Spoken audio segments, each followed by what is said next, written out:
Tá clú agus Kyle ar winter bhil firste as an fehan grin atá acu.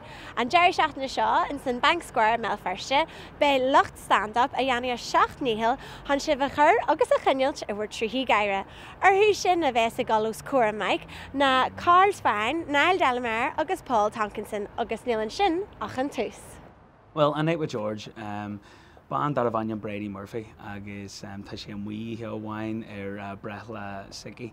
Tá sé 8 mbliain is daithe inis agus níl duinear bíon a héal, níl fear aige, tá Max aici in Assassin, agus tá sé an mhuí le hí níl carjar bí aige, tá sé ionntach brónach mar duine. Agus tá sé an mhuí heamháin ag gar scanan George Clooney lena cara, agus gidjin si cardboard cutout de George, agus glacan si George na bhla leihí. Agus sin si George síos agus luann si le George an ihar fad fasíal crua a bhí aige. Tá sé ionta gramar mar drama. It's kicking off on Thursday, the 27th of February. It's running for 4 days. We're kicking off in the Whitefort. We're going to have the Crack Pack up from Dublin, brilliant comedians. We're going to the Culterland the next day, and then we've 3 fantastic nights in Bank Square.